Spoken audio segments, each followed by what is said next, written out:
What if the USSR had actually won the Cold War? Sounds wild, right? But let's imagine it for a second. For years, the United States and the Soviet Union were like two angry neighbors, competing over who could build the biggest house, make the best music, and fly the farthest into space. But it wasn't just about rockets and spies. It was about two completely different ways of living. One side believed in capitalism and free markets, the other, communism and central control.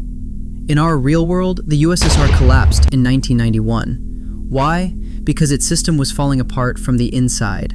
The economy was weak, people were tired of standing in lines for basic things, and wars like the one in Afghanistan drained money and morale. Meanwhile, the US kept pushing with tech, media, and McDonald's, because nothing says victory like a Big Mac in Moscow. But let's flip that.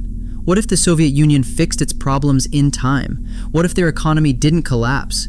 Or if the US messed up big, maybe with another messy war or an economic crash?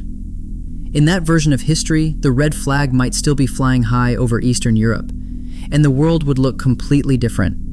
Maybe countries like Germany, France, or even Japan would be closer to Moscow than to Washington. Instead of NATO leading global politics, we'd have the Warsaw Pact calling the shots. Imagine turning on the TV and watching Russian sitcoms instead of Hollywood, or learning Russian in school because that's the new global language. And it's not just culture.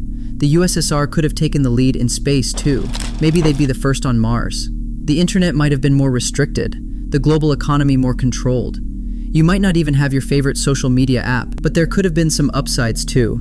More people might have had access to free healthcare and education. Income gaps could have been smaller. Life might have been more equal, but also more controlled. So yeah, if the USSR had won the Cold War, the world would have been a very different place. Maybe better in some ways, worse in others, but definitely not what we're living in today. History, after all, is full of what-ifs, and this one, it would have changed everything, from your country's flag to the language on your keyboard.